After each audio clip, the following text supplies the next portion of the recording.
করতে পারবেন। Nominal data আসলে মূলত আমরা যেটাকে বলি ক্যাটাগরিক্যাল ডাটা, যেমন হেয়ার কালার, আমি হয়তো কারো হেয়ার কালার রাখছি অথবা তার মেরিটাল স্ট্যাটাস রাখছি। আবার ডাটা বাইনারিও হতে পারে, হ্যাঁ সেটাও সেক্ষেত্রে হয়তো আমরা দুইটা স্টেট রাখছি, 0 বা 1, একটা সিমেট্রিক অ্যাসিমেট্রিক, এগুলো নিয়ে কিন্তু কথা আমরা বলেছিলাম। আবার ডাটা কিন্তু অর্ডিনালও হতে পারে, যেখানে আসলে ভ্যালুগুলোর মধ্যে কোনো একটা অর্ডার থাকে, তার জন্য তো অর্ডিনাল। আচ্ছা, আবার ডাটার মধ্যে ডাটা কোয়ান্টিটির উপর বেস করে ডাটা টাইপ হতে পারে, যেমন ইন্টারভাল ডাটা অথবা রেশিও ডাটা, তাই না? এই জিনিসগুলো আমরা বলেছিলাম। এবং ইন্টারভাল ডাটার ক্ষেত্রে দেখেছিলাম এখানে কোনো নো ট্রু 0 পয়েন্ট, কারণ আমি যদি বলি 0 ডিগ্রি সেন্টিগ্রেড বা 0 ডিগ্রি ফারেনহাইট, এটা রিয়েলি মানে হচ্ছে জিরো না আসলে, তাই না? তো এই ব্যাপারগুলো এখানে আমরা দেখেছিলাম, আসলে এখানে ট্রু 0 পয়েন্ট আছে বা নাই। ডিসক্রিট অ্যাট্রিবিউট থাকতে পারে, আবার কন্টিনিউয়াস অ্যাট্রিবিউট থাকতে পারে, তাই না? যেগুলো রিয়েল নাম্বার হোল্ড করে, আবার যেগুলো ইন্টিজার নাম্বার হোল্ড করে। এই জিনিসগুলো কিন্তু আমরা লাস্ট ক্লাসেই ডিটেইল দেখে এসেছি। আর আপনাদের আজকে আমি যে স্লাইডটা দেখাচ্ছি, এটা হচ্ছে ওই একই বইয়ের অফিসিয়াল স্লাইড। এই স্লাইডটা আমি অলরেডি মিটিং চ্যাটে দিয়ে দিয়েছি, আপনারা ওখান থেকে ডাউনলোড করে নিতে পারেন। ঠিক আছে, ওকে। এবার ডেটার ক্ষেত্রে কিছু স্ট্যাটিস্টিক্যাল মেজারমেন্ট, মানে আসলে ডেটা নিয়ে কাজ করার আগে আমরা ডেটার কিছু বৈশিষ্ট্য বুঝে নিই আর কি, যে ডেটার কি কি জিনিস থাকে। ডেটার মানে কমন কিছু বৈশিষ্ট্যের মধ্যে একটা জিনিস হচ্ছে সেন্ট্রাল টেন্ডেন্সি। মানে ডেটা নিয়ে যদি বুঝতে হয় ডেটাটা কেমন, তাহলে প্রথমে আমি অ্যাট্রিবিউট গুলো বুঝলাম। এবার আমি ওভারঅল ডেটা নিয়ে একটা আইডিয়া নিব, তখন আমি এই জিনিস নিয়ে কাজ করতে পারি, সেন্ট্রাল টেন্ডেন্সির মেজার গুলো নিয়ে কাজ করতে পারি, অথবা ডেটা ডিসপারশনের রেশিও নিয়ে কাজ করতে পারি, অথবা আমি ডেটার মধ্যে কোনো ডেটার অ্যাট্রিবিউট গুলোর মধ্যে কি কোরিলেশন বা কোভ্যারিয়েন্স অ্যানালাইসিস আমি এটা করতে পারি আসলে, হ্যাঁ। এবং সবচেয়ে বেশি যেটা এখন ব্যবহৃত হয় সেটা হচ্ছে আমি ইচ্ছা করলে গ্রাফিক্যাল ডিসপ্লে থেকেও বুঝতে পারি যে ডেটাটা কেমন, হ্যাঁ। এখন 4 নাম্বার যে মেথডটা, এটা সবচেয়ে বেশি ব্যবহৃত হয়, এবং উপরের মেথড গুলো ওই 4 নাম্বারের মধ্যে ইনফিউজ করে দেওয়ার একটা টেন্ডেন্সি রিসেন্ট টাইমে দেখা যায়, যাতে খুব দ্রুত আমরা ডেটার বৈশিষ্ট্যগুলোকে বুঝতে পারি। তো ডেটা সম্পর্কে বিভিন্ন বৈশিষ্ট্য বোঝার ক্ষেত্রে প্রথম যে মেথডটা, সবচেয়ে প্রিমিটিভ মেথড, সেটা হচ্ছে সেন্ট্রাল টেন্ডেন্সি ক্যালকুলেট করা। এগুলো আমরা সেই ছোটবেলা থেকে দেখে আসছি, তাই না? সেন্ট্রাল টেন্ডেন্সির কিছু মিজার আছে, যেমন আমরা হয়তো ডেটার ক্ষেত্রে আমরা যে median, max, mean value, quantiles, outliers, এগুলো নিয়ে কিন্তু একটা কোর্সই থাকে আন্ডারগ্রেড লেভেলে, জাস্ট এই ডেটার মানে সেন্ট্রাল টেন্ডেন্সি কাউন্ট করার জন্য বিভিন্ন ফিচার গুলা। যেমন আমি হয়তো মিন কিভাবে বের করতে পারি, ডেটা থেকে একটা পপুলেশন সাইজ দেওয়া আছে, ওখান থেকে আমি আসলে ডাটা গুলা থেকে কিভাবে মিন বের করতে পারি, কিংবা ওয়েটেড অ্যারিথমেটিক মিন কিভাবে বের করতে পারবো, কিংবা ট্রিমড মিন কিভাবে বের করতে পারবো, অথবা মিনের যতগুলো ভ্যারিয়েশন আছে সেগুলো আমরা কিভাবে বের করতে পারি, মিডিয়ান ক্যালকুলেট করা। আমি এই জিনিসগুলো তো আমরা অলরেডি দেখে এসেছি। আমি এগুলো আসলে নতুন করে আর অত ডিটেইল বলছি না, কারণ এগুলো আমাদের জানা, আসলে স্ট্যাটিস্টিক্যাল কোর্সে আমরা এই জিনিসগুলো দেখে এসেছি। ঠিক আছে, আমি যে জিনিসগুলো আসলে আমরা এখন বেশি করি আমি সেগুলোকে একটু মোর শো করার চেষ্টা করবো। ডেটার ক্ষেত্রে একটা বৈশিষ্ট্য আছে যে আমরা ডেটা প্লট থেকেই বলতে পারবো যে ডেটাটা আসলে কি রকম। যেমন এই যে উপরের যে ছবিটা, এখানে আমরা ডাটা দেখছি যে মিন, মিডিয়ান, মোড মোটামুটি একদম সেম জায়গাতেই এসেছে। এটাকে বলা হয় সিমেট্রিক ডেটা। এই ডেটার আরেকটা নাম আছে, যেটার নাম হচ্ছে বেল শেপড ডেটা। এটাকে নর্মাল ডিস্ট্রিবিউশন অনেকে বলে আর কি, মানে এই নেচারে আসলে ল অফ লার্জ নাম্বার বলে একটা ফর্মুলা আছে আর কি। সেখানে হচ্ছে আমরা যদি অনেক বড় নাম্বার নিয়ে কাজ করি, তাহলে সবসময় দেখা যাবে যে ন্যাচারাল নাম্বার গুলো সবসময় আসলে এরকম বেল শেপ হবে আসলে, হ্যাঁ। যেমন আমরা এখন কিন্তু একটা কাজ করি, আপনারা অনেকেই হয়তো যারা শিক্ষা প্রতিষ্ঠান বা হচ্ছে শিক্ষকতার সাথে যুক্ত, তারা হয়তো জানেন যে মার্কিং এর ক্ষেত্রে বলা হচ্ছে যে মার্কিং হতে হবে সিমেট্রিক্যাল, এবং এই যে বেল শেপড, অর্থাৎ A+ খুব বেশি পেয়েছে এমনও হবে না, ফেলও বেশি করেছে এমন হবে না। মানে মাঝামাঝি লোকজন বেশি থাকে, মানে পৃথিবীর যে বৈশিষ্ট্য সেটা জানি, মানে ন্যাচারাল বৈশিষ্ট্য হচ্ছে সিমেট্রিক্যাল আর কি, হ্যাঁ। আর এই যে পজিটিভলি বেশি ডাটাগুলো থাকা এবং একদিকে না থাকা, এটাকে বলা হয় পজিটিভলি স্কিউড। এবং আমরা দেখছি পজিটিভলি স্কিউড ডাটার ক্ষেত্রে মোডের ডান পাশে থাকে হচ্ছে মিডিয়ান এবং মিন, অর্থাৎ মোডের থেকে ভ্যালু বেশি হয় মিডিয়ান, এবং পরবর্তীতে সরি মিনের থেকে মিডিয়ান এবং মোডের ভ্যালুটা কম হয় আর কি পজিটিভলি স্কিউড ডাটার ক্ষেত্রে। এবং নেগেটিভের ক্ষেত্রে আবার ঠিক তার উল্টোটা দেখা যাচ্ছে আসলে, হ্যাঁ। এইরকম কিছু প্রপার্টি সেন্ট্রাল টেন্ডেন্সি বোঝার জন্য আমাদের ডেটাটা আসলে কি রকম, সিমেট্রিক, পজিটিভলি স্কিউড না নেগেটিভলি স্কিউড, এটা বোঝার জন্য কিন্তু আমরা অনেক সময় এই মিন, মিডিয়ান, মোড এবং সেটাকে যদি প্লট করি তাহলে কিন্তু বুঝতে পারি ইজি। অনেকে শুধুমাত্র মিন, মিডিয়ান, মোড ভ্যালু দেখেই বুঝে যাবেন, আর আমরা যদি প্লট করে দেখি তাহলে তো আর ভালো হয়। আর আরেকটা বৈশিষ্ট্য হচ্ছে আমরা যদি দেখি হচ্ছে যে স্ট্যান্ডার্ড ডেভিয়েশন, অর্থাৎ সেন্টার থেকে ডাটাটা ছড়িয়ে যখন পড়ছে তখন কি হারে ছড়িয়ে পড়ছে আসলে, হ্যাঁ? এইটা নিয়ে আমরা অনেক সময় কাজ করি, এটাও একটা স্ট্যাটিস্টিক্যাল মেজার। এবং স্ট্যান্ডার্ড ডেভিয়েশন আসলে পরবর্তীতে এই মেজার গুলো আসলে আমরা অনেক ক্ষেত্রে ব্যবহার করব, কোথায় ব্যবহার করব সেটা আমি আসছি। এবং সেখানে স্ট্যান্ডার্ড ডেভিয়েশন এবং ভ্যারিয়েন্স, এই আইডিয়া গুলো এখানে স্ট্যাটিস্টিক্যালি আমরা এগুলো দেখেছি। ঠিক আছে, তারপর কোরিলেশন অ্যানালাইসিস। দুইটা ডিস্ট্রিবিউশন আছে, দুইটা ডিস্ট্রিবিউশন বা দুইটা অ্যাট্রিবিউট সেট আছে, এরা কি নিজেদের সাথে রিলেটেড? এই রিলেটেড কিনা চেক করার জন্য বিভিন্ন মেথড আছে। একটা হচ্ছে কাই স্কয়ার টেস্ট, এটা দিয়ে আমরা ইচ্ছা করলে বের করতে পারি যে আসলে কয়েকটা ডাটা, ক্যাটাগরিক্যাল দুটা ডাটা ডিস্ট্রিবিউশন, তারা কি আসলে রিলেটেড কিনা। হ্যাঁ, এটা আমরা বের করতে পারি কাই স্কয়ার টেস্ট। এটা কিন্তু আসলে স্ট্যাটিস্টিক্যাল কোর্সে আমরা এটার ব্যাপারে বেসিক কিছু আইডিয়া দেখে এসেছি। এখানে জাস্ট এগুলো বলা আছে, এগুলো আসলে পরীক্ষাতে আমাদের ডেটা মাইনিং কোর্সে সরাসরি এই জিনিসগুলো আসলে আসবে না। আমরা মূলত যে পার্টটা যাব সেই পার্টে আসলে এই জিনিসগুলো বিভিন্ন অংশ আছে, এই পুরো আইডিয়া গুলো আসলে আমাদের অতটা লাগবে না। আচ্ছা, এরকম আরেকটা আইডিয়া হচ্ছে কোভ্যারিয়েন্স। দুইটা ভ্যারিয়েবলের মধ্যে অনেক সময় আমরা কোভ্যারিয়েন্স নিয়েও কাজ করি। নর্মালি এটা নিউমেরিক্যাল ডাটার ক্ষেত্রে বেশি ব্যবহার করা হয়, ক্যাটাগরিক্যাল ডাটার ক্ষেত্রে কোরিলেশন, আর নিউমেরিক্যাল ডাটার ক্ষেত্রে ব্যবহার করা হয় কোভ্যারিয়েন্স। এই আইডিয়াটা আমরা একটু দেখে নিলাম। এখানে কিছু ম্যাথমেটিক্যাল কিছু আইডিয়া আছে যেগুলো আমরা আসলে দেখে এসেছি স্ট্যাটিস্টিক্যাল কোর্স। আচ্ছা, এইবার আমরা একটু পরের দিকে যদি যাই, এই কোরিলেশনই বলি বা কোভ্যারিয়েন্সই বলি, আমরা যখন বের করব তখন আমরা আসলে কোরিলেশন কোএফিসিয়েন্টের বিভিন্ন ভ্যালু পাবো, এবং সেখান থেকে আমরা আসলে বলতে পারবো যে আসলে কিছু ডিস্ট্রিবিউশন তারা কি নিজেদের সাথে রিলেটেড না রিলেটেড না। ঠিক আছে, এটা কেন করা হয় এইখানে যদি আমরা একটু দেখি, যেমন এই যে এইখানে আমরা যদি কয়েকটা প্লটিং আমরা দেখতে পাচ্ছি, তাই না? এখানে কিউ কিউ প্লট আছে, তারপর হচ্ছে কোয়ান্টাইল প্লট আছে, এখানে অনেক ধরনের প্লট আছে, অনেক ধরনের হিস্টোগ্রামও আমরা দেখতে পারি, বক্স প্লটও দেখতে পারি। এখানে আবার আলোচনা করা হয়েছে যে কোনটা কোনটা থেকে কেন ভালো, অর্থাৎ এটা কিন্তু গ্রাফিক্যাল মেথডে আমরা চলে এসেছি আসলে। হ্যাঁ, উপরের যে মেথড গুলো দেখলাম ওগুলো সবগুলো হচ্ছে ক্যালকুলেশন করা। ক্যালকুলেশন করার পরে সবচেয়ে বেশি এখন প্রায়োরিটি দেওয়া হচ্ছে এই যে স্ক্যাটার প্লট। এইটা কিন্তু আমরা ট্রাই করে থাকবো, এটা দিয়ে দুইটা ডিস্ট্রিবিউশনের মধ্যে, হ্যাঁ, আমরা বাইভেরিয়ার ডাটার উপর আমরা কিন্তু বলতে পারবো যে এই ডাটাগুলো আসলে একজন আরেকজনের সাথে কানেক্টেড কিনা আসলে। হ্যাঁ, এই যে এখানে খুব সুন্দর করে দেখা দেওয়া আছে যে দুইটা ডেটা সেট, আমরা এখানে কিন্তু সবসময় অবশ্যই 2 ডাইমেনশনাল পেইন্ট নিয়ে কাজ করছি, অর্থাৎ দুইটা ফিচার নিয়ে আমরা কাজ করছি যে এই দুটো ফিচার কি আসলে কোরিলেটেড কিনা। তো এটা হতে পারে পজিটিভলি কোরিলেটেড। পজিটিভলি যদি কোরিলেটেড হয় তাহলে ডাটা পয়েন্ট গুলোকে যদি আমরা মানে পিচ করি, এভাবে স্ক্যাটার প্লট করি, তাহলে স্ক্যাটার প্লটে আমরা যদি অনেকটা এইভাবে দেখতে পাই, এরকম একটা অ্যারেঞ্জমেন্ট, তাহলে আমরা বলবো পজিটিভলি কোরিলেটেড, অর্থাৎ একটা বাড়লে আরেকটি বাড়ছে। ঠিক আছে, আর যদি এমন দেখি যে না অনেকটা নিম্নমুখী এরকম টাইপের একটা আমরা প্যাটার্ন যদি দেখতে পাই, তাহলে আমরা বলি যে আচ্ছা, তার মানে এই দুটো ডিস্ট্রিবিউশন বা এই দুটো ফিচার নিজেদের মধ্যে নেগেটিভলি কোরিলেটেড, অর্থাৎ একটি কমলে আরেকটিও কমছে। ওকে, বা একটি বাড়লে আরেকটি কমছে, সরি, একটা বাড়লে আরেকটি কমছে। যদি দেখি যে একটা বাড়ছে আরেকটাও বাড়ছে তাহলে পজিটিভলি কোরিলেটেড, একটা বাড়লে আরেকটা কমছে তার মানে নেগেটিভলি কোরিলেটেড। আবার অনেক সময় এমনও হতে পারে যে এই যে কিছুক্ষণ পজিটিভলি কোরিলেটেড, কিছুক্ষণ নেগেটিভলি কোরিলেটেড, এরকমও ঘটে থাকে আর কি। আবার অনেক ক্ষেত্রে হিউম্যান আইয়ে আমাদের একটা প্রবলেম যে আমরা অনেক সময় অনেক কিছু রিলেশন করি আসলে। ডাটা অনেক ক্ষেত্রে আমরা এরকম দেখবো যে স্ক্যাটার প্লট করেছি দুই ধরনের ডেটাকে, দেখার পর আমরা দেখছি যে এদের মধ্যে কোনো রিলেশনই বের করতে পারছি না আসলে। হ্যাঁ, তার মানে এগুলো হচ্ছে আনকোরিলেটেড ডাটা, মানে এই ধরনের ডাটা প্লট করার ক্ষেত্রে আমরা বুঝতে পারবো, অর্থাৎ এই দুটো ফিচার একটা আরেকটার সাথে সম্পর্কযুক্ত নয়। এই কোরিলেশন ম্যাট্রিক্স অথবা এই যে কোরিলেশন স্ক্যাটার প্লট প্রত্যেকটা ফিচারের সাথে, এইটা বের করা হচ্ছে সবচেয়ে old school method to realize যে কোন কোন ফিচার গুলো এদের সাথে আদৌ রিলেটেড, অথবা পজিটিভলি কোরিলেটেড অথবা নেগেটিভলি কোরিলেটেড। এই ক্ষেত্রে আমরা যেটা করতে পারি, কোরিলেশন আমরা যে ভ্যালুটা সেটা নিয়ে আমরা কাজ করতে পারি, অথবা আমরা আসলে একদম প্লটও করতে পারি। এখনকার সময় বেশি প্লটিং মেথডটাই বেশি ইউজ করা হয়, প্লট করে বুঝে যাওয়া হয় ও আচ্ছা আচ্ছা, তার মানে এই ফিচার গুলো নিজেদের সাথে রিলেটেড। সবচেয়ে ইজিয়েস্ট মেথড হচ্ছে কোরিলেশন ম্যাট্রিক্স বের করা, যেখানে প্রত্যেকটা একটা টেবিলে বা একটা ডেটা সেটে যতগুলো ভ্যালু আছে প্রত্যেকটা ভ্যালুর সাথে প্রত্যেকটা ভ্যালুর কম্বিনেশনের কোরিলেশন ম্যাট্রিক্স বের করা হয়, যাতে বোঝা যায় যে কোন কোন ভ্যালু গুলা নিজেদের সাথে রিলেটেড এবং কোন ভ্যালু গুলা রিলেটেড না।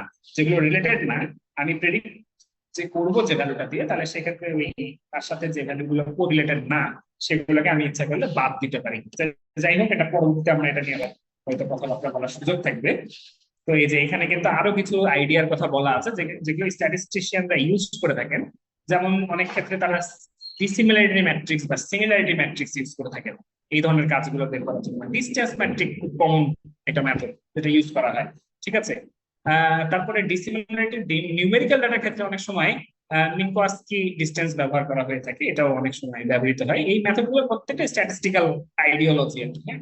এই প্রথম এই চ্যাপ্টার 2টাই শুধুমাত্র স্ট্যাটিস্টিক্যাল হ্যাভি, কিছু স্ট্যাটিস্টিক্যাল আইডিয়া জাস্ট আরেকবার রিকল করা হয়েছে আসলে, হ্যাঁ, যাতে পরবর্তী মেইন আইডিয়া গুলা ইজিলি কাভার করা যেতে পারে আসলে, হ্যাঁ? তো এইখানে সিমিলারিটি, ডিসিমিলারিটি, প্রক্সিমিটি নিয়ে বেসিক কিছু কথাবার্তা বলা, ডিসিমিলারিটি ম্যাট্রিক্স কি রকম জিনিস, জেডি স্কোয়ার কি জিনিস, এই আইডিয়া গুলাকে জাস্ট নেওয়া আছে। যে বেশ কিছু জিনিস আমরা যেটা আগে হয়তো লিনিয়ার অ্যালজেব্রা অথবা স্ট্যাটিস্টিক্যাল কোর্সে দেখে এসেছি, হ্যাঁ?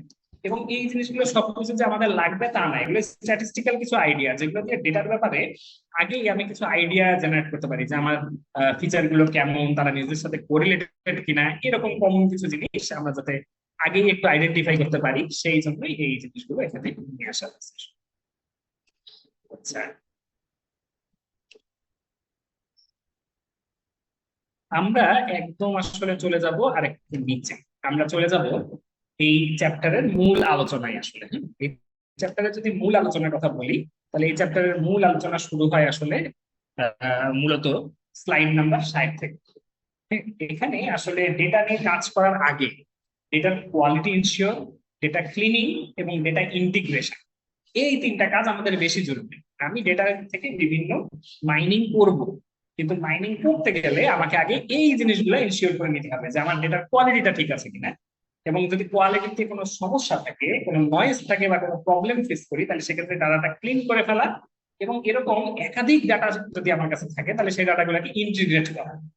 ডেটা মাইনিং এর এক বড় মানে সবচেয়ে প্রি রিকুইজিট কিন্তু এই কাজগুলো আসলে, হ্যাঁ। আমাকে ডেটার কোয়ালিটি ইনশিওর করতে হবে, ডেটা ক্লিনিং করতে হবে এবং ডেটা ইন্টিগ্রেশন করতে হবে। তো এখন আমরা প্রথমে দেখি যে ডেটা ক্লিনিং কাকে বলে, ডেটা ক্লিনিং কি কি ভাবে করা যায়। ডেটা ক্লিনিং হচ্ছে ডেটার মধ্যে যদি কোনো মিসিং ডেটা থাকে সেটাকে হ্যান্ডেল করা। ডেটার মধ্যে যদি নয়েজি ডেটা থাকে, কি এই জিনিসগুলো কেমন হতে পারে আমরা প্রত্যেকটা উদাহরণ দেখবো, এবং দেখবো যে কিভাবে এই জিনিসগুলোকে দূর করা যায়। ডাটার মধ্যে যদি নয়েজ থাকে, অর্থাৎ ডাটা আসলে এরকম হতেই পারে না, এমন কোন একটা ভ্যালু আমরা দেখছি, দেখা যাচ্ছে যে ইনকাম, ইনকাম কখনো নেগেটিভ হতে পারে না, কিন্তু আমি দেখছি যে আমার ডেটার মধ্যে নেগেটিভ ইনকাম আছে, তার মানে কি এটা নয়েজ, হ্যাঁ। সেক্ষেত্রে সেই নয়েজ ডাটাটাকে স্মুথ করা, এখানে কিন্তু ক্লিয়ার লেখাই আছে যে প্রবলেম কি, তার সলিউশন কি। মিসিং ডাটা থাকলে ওটাকে হ্যান্ডেল করতে হবে, নয়েজি ডাটা থাকলে সেখানে স্মুথ করার চেষ্টা করতে হবে, যদি আউটলায়ার থাকে সেটাকে রিমুভ করতে হবে এবং আইডেন্টিফাই করতে হবে, এবং যদি ইনকনসিস্টেন্সি থাকে ডাটা সেটে সেটাকে রিজলভ করতে হবে। এইগুলো হচ্ছে ডেটা ক্লিনিং এর কাজ। ডেটা ইন্টিগ্রেশন হচ্ছে আমাদের এই ডাটা যদি একাধিক জায়গায় থাকে, মাল্টিপল ডেটাবেজে, ডাটা কিউবে অথবা ফাইলে, তখন সেগুলোকে মার্জ করার চিন্তা ভাবনা এবং কিভাবে মার্জটা করা যেতে পারে, এবং সেই মার্জ করতে গেলে কি কি প্রবলেম ফেস করা যায়, ঠিক আছে, সেই জিনিসগুলো এইখানে আলোচনা করা হয়েছে। তারপরে কোনো কারণে আমাদের ডেটা সেটটা অনেক বড় হয়ে গেল, সেক্ষেত্রে আমরা ডেটা সেটের উপর ডাইমেনশনালিটি রিডাকশন অথবা ডেটা কম্প্রেশনের কাজ করতে পারি, যাতে আমাদের ডাটা সেট যত বড় হবে তখন আমার তাহলে ডেটা মাইনিং এর কস্টিং কিন্তু বাড়তে থাকবে, অর্থাৎ আমার সময় বাড়তে থাকবে, আমার প্রসেসিং অনেক বেশি বাড়তে থাকবে। তো সেটা কমানোর জন্য আমরা আসলে ডেটা কম্প্রেশন করতে পারি বা ডাইমেনশনালিটি রিডাকশন করতে পারি। কিছু কিছু ক্ষেত্রে ডাইমেনশনালিটি রিডাকশন বা ডেটা কম্প্রেশন আসলে অ্যাকুরেসি বাড়াতেও পারে অথবা অ্যাকুরেসি সেমও রাখতে পারে। আবার এমনও কিছু ক্ষেত্র আছে যেখানে ডেটা কম্প্রেশন মানে অনেক হারে, বেশ বড় হারে ডেটা মাইনিং এর অ্যাকুরেসি অনেক ক্ষেত্রে কমিয়েও দিতে পারে। তো যাই হোক, এটা এক একটা এক এক সিচুয়েশন, ডাটা, এটা সবকিছুই ডেটার উপর নির্ভরশীল। আমি যা কিছু বলছি ডেটা মাইনিং করছি সবই ডেটার উপর নির্ভরশীল আসলে। আচ্ছা, তারপর ডেটা ট্রান্সফরমেশন বা ডেটা ডিসক্রিটাইজেশনের দরকার হয়ে পড়ে। তো আমরা দেখি আস্তে আস্তে যতটুকু দেখতে পারি। প্রথমে আমরা একটু যদি বলি যে ডেটার ক্ষেত্রে আসলে যদি আমরা বুঝতে চাই যে ডেটার কোয়ালিটিটা কেমন, তখন বেশ কিছু জিনিস অ্যাসপেক্ট নিয়ে চিন্তা করা হয়। একটা ডেটার কোয়ালিটি কেমন, তাহলে আমাকে প্রথমে বুঝতে হয় যে ডেটার অ্যাকুরেসিটা কেমন ছিল।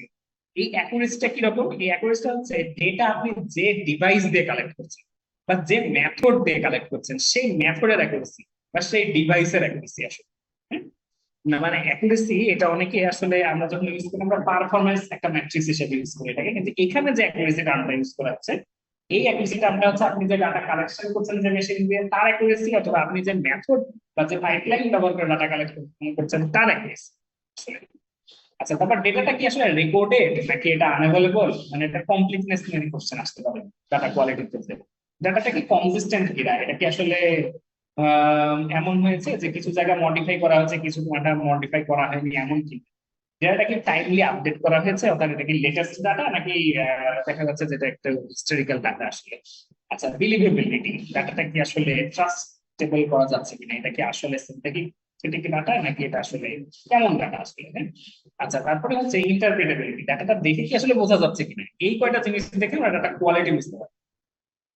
অনেক জায়গায় ডাটা থাকতেই পারে, যেমন অনেক পুরাতন দেখা যাচ্ছে আর্কিওলজিক্যাল অনেক জায়গাতে অনেক পুরাতন ডেটা আছে, হ্যাঁ।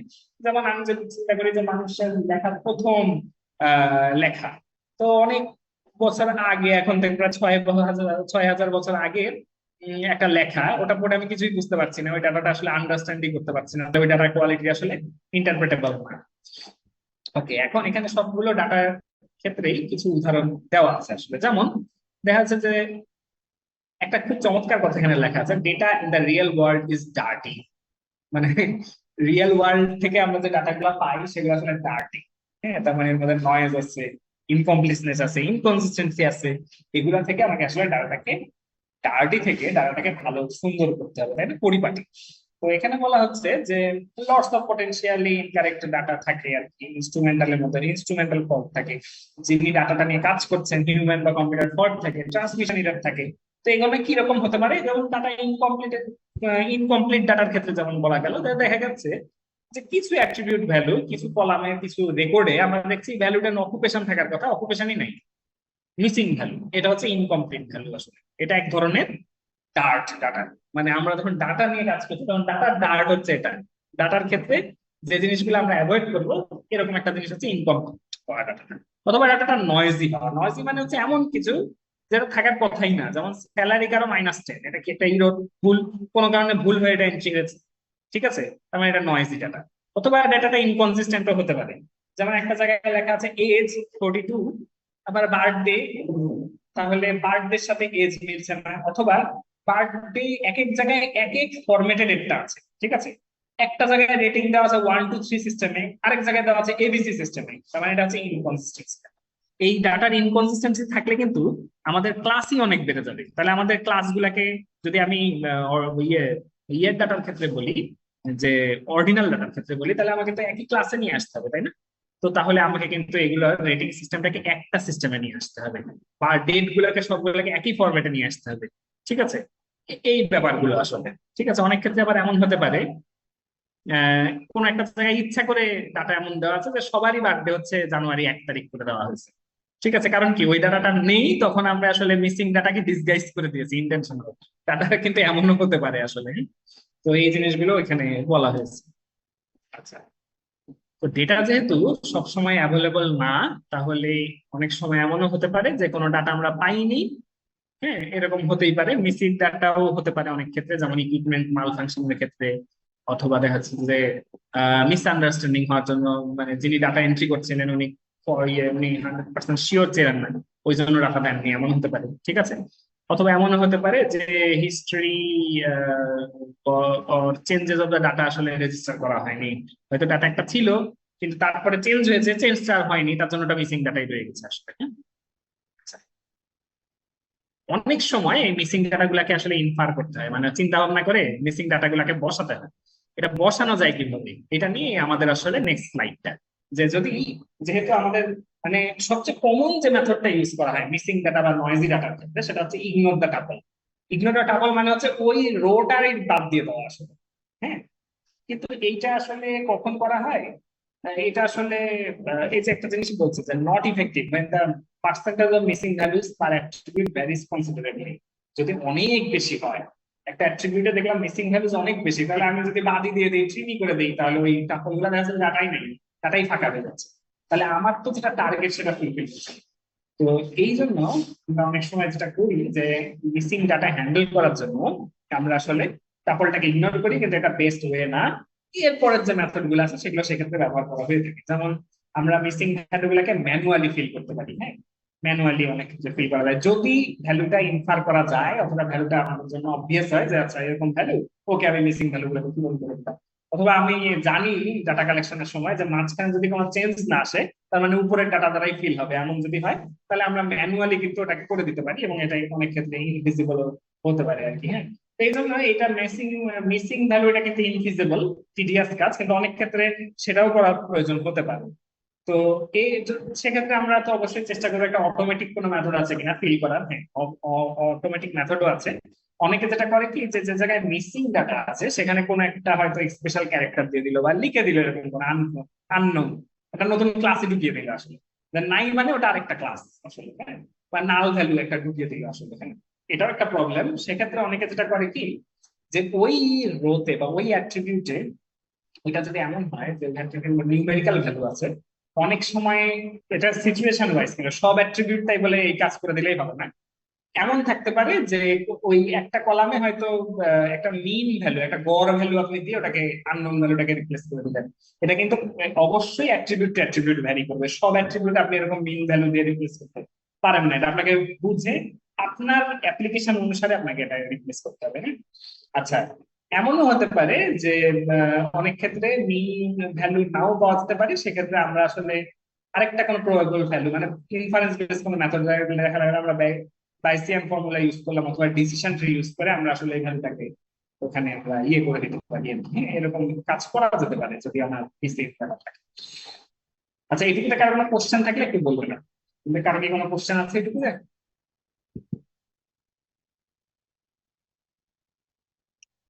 আচ্ছা, এটা গেল হচ্ছে যদি ডাটা নাই থাকে, মিসিং ডাটা হয়, কিন্তু যদি নয়েজি ডাটা হয়, অর্থাৎ ডেটা আছে কিন্তু ডেটাটা এমন যে আসলে র্যান্ডম একটা কোনো ইরোর মধ্যে দেখছি, কিংবা এমন ডাটা দেখছি যে ডাটা কোনো থাকার কথা না, যেমন উদাহরণ দেখলাম যে স্যালারি -10। ওকে, তো এরকম কেন হতে পারে নয়েজি ডাটা? এই যেখানে সেম কথা, যে ডেটা কালেকশন ইনস্ট্রুমেন্টে গড়বড় কিংবা ডেটা এন্ট্রির সময় সমস্যা হয়েছে, কিংবা ডেটাটা হয়তো পাঠানো হয়েছে যখন ডেটা ট্রান্সমিশনের সমস্যা হয়েছে, কিংবা টেকনোলজির লিমিটেশনের জন্য, নেমিং কনভেনশন ইনকনসিস্টেন্সির জন্য হতে পারে। ঠিক আছে, এখানে নয়েজি ডাটার ক্ষেত্রে কিন্তু সবসময় যে ডিফারেন্ট ডাটা ভ্যালু হয়েছে, যেমন মাইনাস ভ্যালু হয়ে বসে আছে তা না। অনেক ক্ষেত্রে এমন হতে পারে ডুপ্লিকেট রেকর্ড আসছে, একই রেকর্ড দুইবার আসছে, তাহলে সেটাও নয়েজি হইতে পারে। হম, যেটা আসলে একই হওয়ার কথা না, অথচ হয়ে গেছে। হয়তো দেখা যাচ্ছে যে আমরা কোন একটা জায়গায় সাবজেক্টের এনআইডি রেখেছি, তো এনআইডি তো আসলে দুইটা সাবজেক্ট, প্রত্যেকটা রেকর্ডে যেহেতু প্রত্যেকটা আলাদা আলাদা মানুষের ডাটা আছে, তাহলে এনআইডি তো সেম হওয়ার কথা না। এমন যদি হয়ে যায় যে দেখছি যে পরপর দুইটা এন্ট্রিতে একই এনআইডি আছে, তার মানে কি আমাদের ডাটা নয়েজি আছে। আবার আবার এমন হতে পারে ইনকমপ্লিট ডাটা, ডেটাটাই কমপ্লিট না। ঠিক আছে, এমন দেওয়া আছে যে ডেটের মধ্যে হয়তো শুধু সালটা আছে, পুরাতন। অনেক ক্ষেত্রে এরকম পুরাতন ডাটা নিয়ে কাজ করতে গেলে দেখা যাচ্ছে লেটেস্ট ডাটাতে ডেট সহ আছে, পুরাতন ডাটাতে শুধু ইয়ার আছে। তখন আপনি কি করবেন? নয়েজি ডাটা পাবেন না। ঠিক আছে, আবার অনেক ক্ষেত্রে ইনকনসিস্টেন্ট ডাটা হতে পারে আসলে, আগে সেখানে মিল নেই। তো সেক্ষেত্রে আসলে প্রসেসটা কি হবে? সেক্ষেত্রে একটা মেথড অনেকেই ব্যবহার করে, সেটা হচ্ছে বিনিং মেথড। বিনিং মেথডটা সবচেয়ে সবচেয়ে আহ, মানে সবচেয়ে simplest method to handle noise data. তো বিনিং মেথডটা কি আসলে? বিনিং মেথডটা হচ্ছে প্রথমে আমি ডাটাগুলোকে শর্ট করে দিব এবং সেটাকে আসলে ইকুয়াল ফ্রিকোয়েন্সি অনুসারে কয়েকটা বিনে ভাগ করব। ঠিক আছে, দেন আমি দেখবো যে অন্যান্য কলাম গুলা দেখে যে তাহলে বা আমি হচ্ছে দেখবো যে কোন বিনে আমার ওই টাপলটা পড়ছে আসলে, যে বিনে আমার ওই রেকর্ডটা করবে সেই বিনের ভ্যালু দ্বারা আমি ওটাকে রিপ্লেস করে দেবো। সহজ কথা, ওয়ান টাইপ অফ, মানে কি বলবো, এটা আসলে গরিবের ক্লাস্টারিং বলতে পারেন বিনি মেথডটাকে আসলে, হ্যাঁ, কিছুটা। মানে টোটাল ক্লাস্টারিং না, ক্লাস্টারিং এ তো আসলে সবসময় যে মিন মিডিয়ান মোড ইউজ করে যে বিট গুলা করা হয় তা না, ডিফারেন্ট ডিফারেন্ট মেথড ব্যবহার করা হয় ক্লাস্টারিং টেকনিকের উপর বেস করে। আর এটা হচ্ছে just mean median mode central, মানে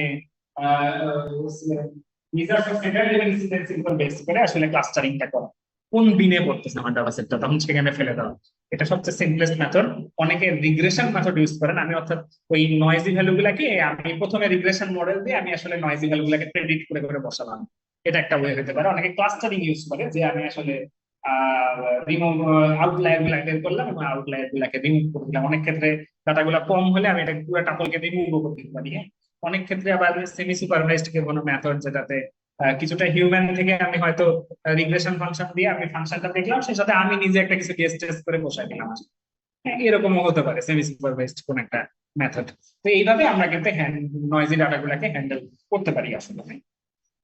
নয়েজি ডাটা এবং তার মানে প্রথমে আমাদের একটা কাজ কাজ আমি ডাটাটা পেলাম, একটা ডেটার কোয়ালিটি আগে বুঝবো যে ডেটার কোয়ালিটি ঠিকঠাক আছে কিনা, তারপরে চেক করে দেখবো যে ডেটার মধ্যে মিসিং ভ্যালু আছে কিনা। মিসিং ভ্যালু থাকলে কি প্রসেস আমি এটা ফলো করলাম। তারপরে দেখবো নয়েজি ডাটা আছে কিনা, নয়েজি ডাটা কি থাকলে কি প্রসেস আমি আপনাদের বলে দিলাম। ঠিক আছে। আচ্ছা, এখন ডেটার মধ্যে আমি মিসিং ডাটা এবং নয়েজি ডাটা বের করে ফেলেছি। এখন ডেটার মধ্যে ডিসক্রিপেন্সি আছে কিনা সেইটা আমি বোঝার চেষ্টা করবো। এবং আপনি যদি বুঝতে চান যে ডেটার মধ্যে ডিসক্রিপেন্সি আছে কিনা, খুব চমৎকার একটা মেথড হচ্ছে ওই যে সেন্ট্রাল টেন্ডেন্সির ওই মেজার গুলাকে ব্যবহার করা, mean median mode standard deviation, ওগুলোকে ব্যবহার করা। এখানে কিছু কথা তারপরেও বলে দিয়েছে, কিছু মেটা ডাটা ইউজ করা লাইক ডিস্ট্রিবিউশন বা ডিপেন্ডেন্সি, হ্যাঁ, রেঞ্জ, ডোমেইন, এগুলো ইনফরমেশন যদি আমাদের কাছে থাকে তাহলে এগুলো চেক করা, বা আমার কাছে যদি আইডিয়া থাকে। তারপরে ফিল্ড ওভারলোডিং হচ্ছে কিনা সেটা চেক করা। ঠিক আছে। তারপরে ইউনিকনেস রুল বা কনজিকিউটিভ রুল বা নাল রুলে হচ্ছে কিনা এগুলো একটু চেক করা। ঠিক আছে। তারপর ডেটা অডিটিং করা, যেটা ম্যানুয়ালি করা যেতে পারে বা ক্লাস্টারিং দিয়েও করা যেতে পারে। আচ্ছা, এরপরে ডাটা মাইগ্রেশন এবং ইন্টিগ্রেশন নিয়ে কাজ করা যেতে পারে, এরকম কিছু কথাবার্তা এখানে ওনারা বলেছে। এবং এখানে বিভিন্ন বেশ কিছু স্ট্যাটিস্টিক্যাল মেথড আছে যেগুলো ইউজ করে আমরা কিন্তু এটা করতে পারি। যেমন পটাস লিস্ট একটা মেথড, তাহলে আমরা বলতে পারবো যে একটা ডাটা কি আসলে ইটারেটিভ নাকি আসলে ইন্টারঅ্যাক্টিভ, আমরা কিন্তু এটা বলতে পারি আসলে। তারপরে ডেটা ইন্টিগ্রেশন নিয়েও আমরা কাজ করব, যেখানে আসলে একাধিক ডাটা সোর্স, এগুলো সবকিছু আমি ইনশিওর করে ফেলেছি প্রত্যেকটা ডাটা সোর্সের। অর্থাৎ মিসিং ভ্যালু নেই, ডেটার কোয়ালিটি ঠিক আছে, ডাটার মধ্যে নয়েজি ভ্যালুও নেই, এরকম আমি ইনশিওর করার পর আমি এবার ডাটাগুলোকে এক জায়গায় করব। যদি আমি এক জায়গায় করতে চাই তাহলে এটাকে আমরা বলছি ডেটা ইন্টিগ্রেশন। এটার মূল কাজ হচ্ছে নয়েজ রিমুভ করা। অনেক ক্ষেত্রে ডেটা ইন্টিগ্রেট করলে কিন্তু মিসিং ভ্যালু পাওয়া যায়, অনেক ক্ষেত্রে মোর ডেটা পয়েন্ট পাওয়া যায়। আর আমরা জানি যে আমাদের ডেটা মাইনিং এর ক্ষেত্রে মোর পাওয়া মানে আমি মোর অ্যাকুরেটলি প্রেডিক্ট করতে বা ক্লাসিফিকেশন করতে পারবো। সো ডেটা ইন্টিগ্রেট করলে আমার জন্য অনেক সুবিধা হবে এবং এটা কমপ্লিট পিকচার করতে এটা হেল্প করবে। এটা মাইনিং এর স্পিড এবং কোয়ালিটি বাড়াতে হেল্প করছে আসলে। তো অনেক ক্ষেত্রে এইটা এরকম হতে পারে যে আমরা আসলে ডিফারেন্ট সোর্স থেকে মেটা ডাটা দিয়েও এটাকে ইন্টিগ্রেট করতে পারি আর কি, আরো কিছু ইনফরমেশন পেলাম। ডাটা কিছু কলাম আগে ছিল না, আমি আরো কয়েকটা কলাম পেয়ে গেলাম, এরকমও হতে পারে আসলে।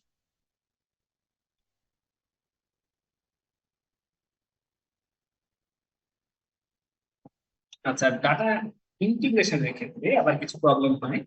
যে দেখা গেল যে প্রত্যেকটা ডাটা যখন আমরা ইন্টিগ্রেট করলাম, হ্যাঁ, তখন আবার আমরা অনেক ক্ষেত্রে ডেটা ভ্যালু কনফ্লিক্ট করতে পারি। অর্থাৎ দেখা যাচ্ছে যে একটা ডাটা সোর্সে পার্টিকুলার কোনো একটা ভ্যালু দেওয়া আছে, আরেকটা ডাটা সোর্সে আরেকটা কোনো ভ্যালু দেওয়া আছে।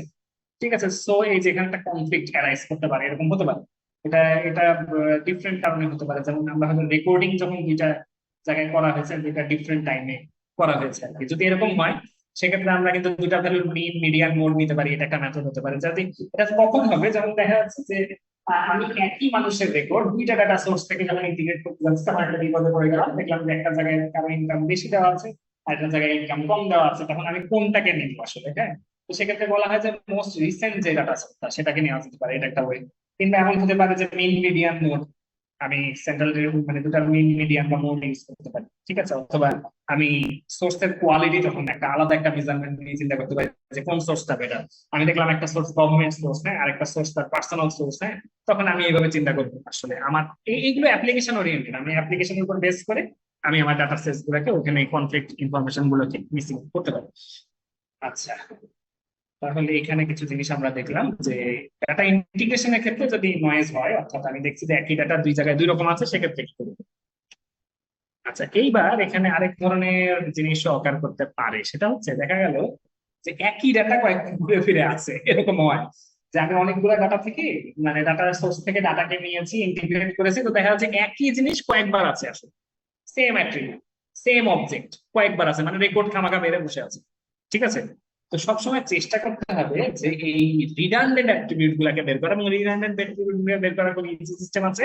আমি যদি কোরিলেশন অ্যানালাইসিস করি তাহলে একদম মানে আমি দেখবো যে সেম ভ্যালু, মানে বা স্ক্যাটার প্লট যদি করি দেখবো সেম ভ্যালু আছে, তাই না?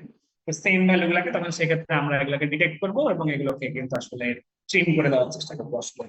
তো এই জিনিসগুলো কিন্তু আমাদের করতে হবে, ডাটা যদি আমরা একাধিক সোর্স থেকে নিয়ে ইন্টিগ্রেট করি, যেটা খুব কম করা হয়, কিন্তু আসলে যখন আমি বিগ ডেটা নিয়ে কাজ করবো তখন কিন্তু আবার এটা দরকার হয়, যখন ডিফারেন্ট সোর্স থেকে আমি ডাটাগুলোকে জোগাড় করছি, কানেক্ট করছি। ওকে, তো এখানে বেশ কিছু মেথড আমরা আসলে দেখে ফেললাম। তো এইবার আমরা দেখবো হচ্ছে ডেটাকে ট্রান্সফর্ম আমরা যদি করতে চাই, তাহলে আমরা কিভাবে কাজ করতে পারি। এতক্ষণ পর্যন্ত ডেটাগুলোকে দেখলাম আমরা, এবার আমরা ডেটা ট্রান্সফরমেশনে চলে যাচ্ছি। ডাটা ট্রান্সফরমেশনে খুব সিম্পল কিছু জিনিস দিয়ে আমি আজকের সেশনটা শেষ করছি। সেটা হচ্ছে ডেটার ক্ষেত্রে আমাদের প্রায় যেটা দরকার হয় সেটা হচ্ছে ডাটা নর্মালাইজেশন। আমরা এই নর্মালাইজেশন প্রসেসটা দেখছি। দেখা যাচ্ছে যে ডেটা ট্রান্সফরমেশনটা নিয়ে আগে কথা বলি একটা ওভারঅল, তারপর নর্মালাইজেশনে যাচ্ছি। সেটা হচ্ছে যে অনেক ডেটা আছে, ঠিক আছে, তো আমি সেই ডেটার মধ্যে নয়েজও আছে। তাহলে যদি নয়েজ করতে চাই তাহলে স্মুথিং করতে হবে। ওই যে মেইন করছি, মিডিয়ান করছি, আগে অন্য ডাটাগুলো থেকে দিয়ে একটা কমন ভ্যালু দিয়ে রিপ্লেস করে দিচ্ছি, ওটা কিন্তু স্মুথিং না। ঠিক আছে, এটা কমন খুব ইউজ করা হয় অনেক ক্ষেত্রে। ডাটার একটা সামারাইজেশন করা হয়, এটা অনেক ক্ষেত্রেই করা হয়। ডেটা ট্রান্সফরমেশনের সবচেয়ে বহুল ব্যবহৃত মেথডটা হচ্ছে নর্মালাইজেশন। নর্মালাইজেশন হচ্ছে ডাটাকে স্কেল করা। দেখা যাচ্ছে ডেটাটা একদম এক্সাক্ট ভ্যালু আছে, আমার এক্সাক্ট ভ্যালু দরকার নেই, আমি ওটাকে একটা স্কেলের মধ্যে নিয়ে আসছি। ঠিক আছে, এই নর্মালাইজেশন কিন্তু খুবই জরুরি। যেটার সাথে নর্মালাইজেশন করলে অনেক ক্ষেত্রে ডেটা মাইনিং এর অ্যাকুরেসি বেড়ে যেতে পারে আসলে, হ্যাঁ। বিশেষ করে আমাদের যে ভ্যালুগুলো নমিনাল নিউমেরিক্যাল ভ্যালু যেগুলো, ঠিক আছে, ওগুলোকে আমরা যদি ম্যাক্সিমাম ক্ষেত্রে যদি নর্মালাইজেশন করে নিই তাহলে আমাদের জন্য কিন্তু একটু সুবিধা হবে আসলে। তো নর্মালাইজেশন অনেক ভাবেই, আবার আরেকটা ওয়ে আছে, সেটা হচ্ছে ডিসক্রিটাইজেশন। আমি জাস্ট আজকে নর্মালাইজেশন মেথডটা নিয়ে একটু কথা বলবো, সিম্পল মেথড। তো নর্মালাইজেশন মেথডটা হচ্ছে যে আমার কাছে বেশ কিছু ভ্যালু আছে, যেমন ধরে নেওয়া যাক যে আমি একটা জায়গায় ইনকাম দেওয়া আছে প্রত্যেকটা মানুষ, একটা অ্যাট্রিবিউটই হচ্ছে ইনকাম। তো ইনকামের রেঞ্জ সবচেয়ে ন্যূনতম ভ্যালু হচ্ছে $12,000 এবং সর্বোচ্চ ভ্যালু হচ্ছে $98,000। আমি চাচ্ছি যে প্রত্যেকের তার মানে স্যালারিটা এই রেঞ্জের মধ্যে আছে, কারো 13,000, কারো 15,000, কারো 90,000, কারো 98,000, এরকম।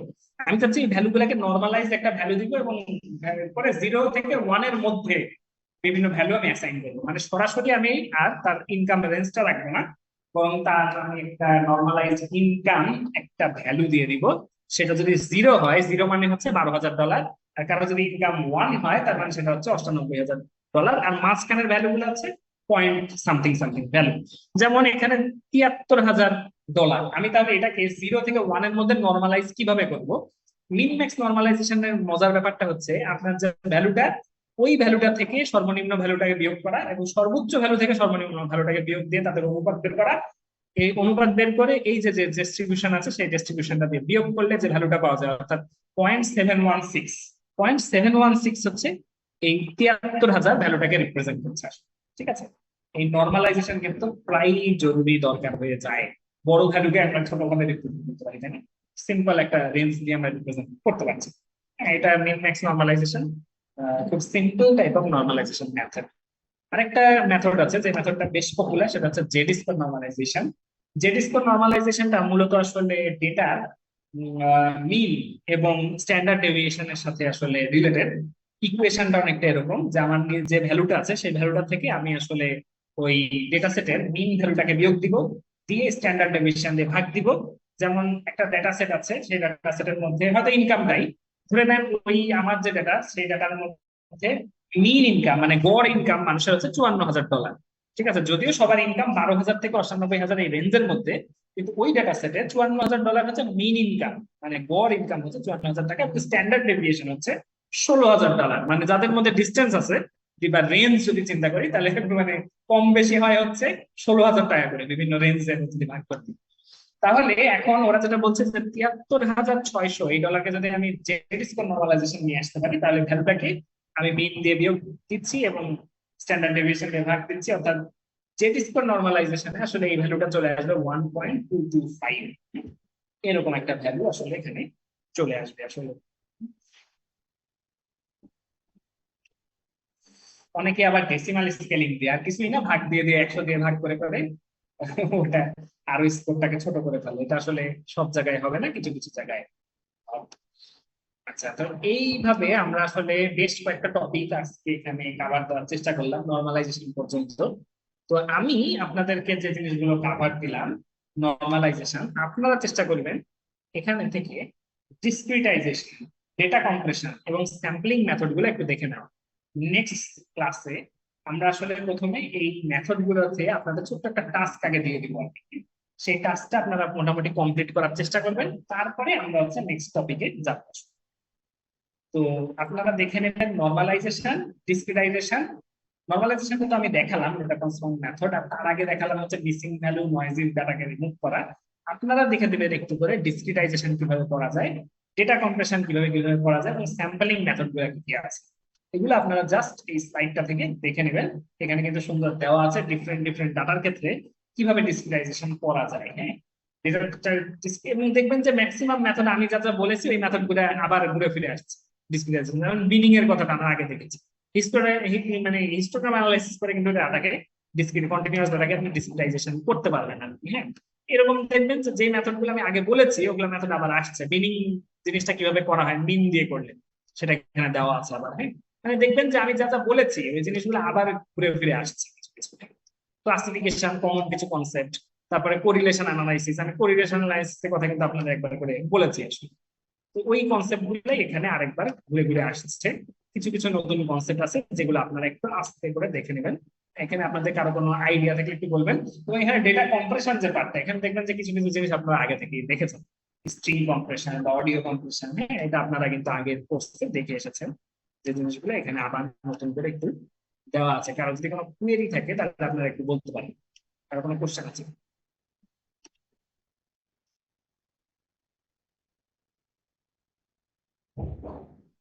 আমি স্লাইডটা কি আরেকবার দিয়ে দিব? স্লাইডটা কি আপনারা পেয়েছেন? মিটিং চ্যাটে অলরেডি আমি কিন্তু দিয়ে রেখেছি।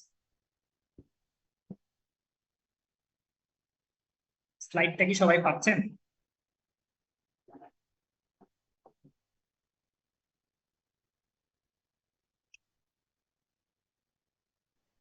স্যার হোয়াটসঅ্যাপে শেয়ার করলে ভালো হতো। হোয়াটসঅ্যাপে আমি আসলে দিলে একটু সমস্যা হয়ে যাবে আমার জন্য। আমি আপনাকে মিটিং চ্যাটে আরেকবার দিয়ে দিচ্ছি, আপনি একটু মিটিং চ্যাট থেকে ডাউনলোড করে নেন।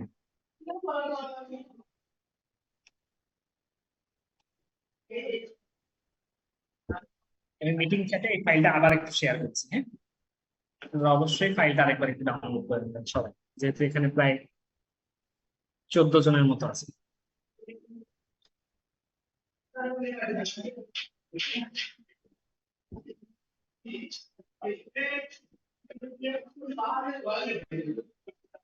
ওকে, ফাইলটা চলে গেছে। হ্যাঁ, দেখেন চ্যাপ্টার 2 ডেটা পিপিটিএক্স।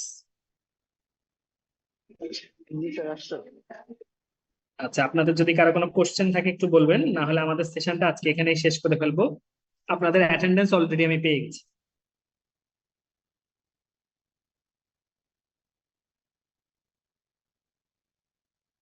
নেক্সট উইকেই আপনাদের আবার ক্লাস হবে, আপনারা প্রিপেয়ার থাকবেন। আচ্ছা, আজকে যে টাইমটায় ক্লাস হলো এই সময়টা কি আপনাদের কোনো প্রবলেম ফিল করছেন কিনা, মানে আপনাদের কোনো প্রবলেম হচ্ছে কিনা জয়েন করতে, একটু জানাবেন প্লিজ।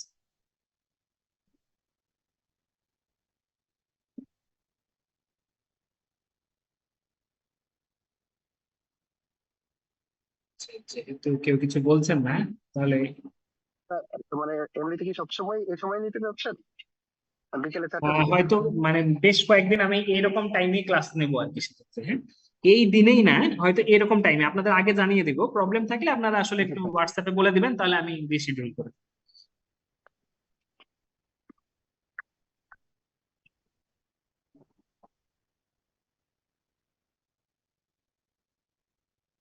আচ্ছা, তাহলে আজকের সেশনটা আমি এখানেই শেষ করছি। আপনারা সবাই ভালো থাকবেন, এবং আপনারা অবশ্যই একটু কাভার দিবেন ওই অংশগুলো। হ্যাঁ, আমি যে অংশগুলো কাভার দিয়েছি সেগুলো বাদে যে অংশগুলো আপনারা অবশ্যই একটু দেখে নেবেন। আমি তো আপনাদেরকে এইগুলো দেখিয়েছি, নর্মালাইজেশন গুলো। আপনারা বাকি যে তিনটা আছে এই তিনটা একটু আপনারা দেখে নেবেন। আমি আমার সেশন জি স্যার, অবশ্যই। ওকে, ঠিক আছে, আমি তাহলে আমার সেশনটা এখানে শেষ করছি। আপনারা সবাই ভালো থাকবেন।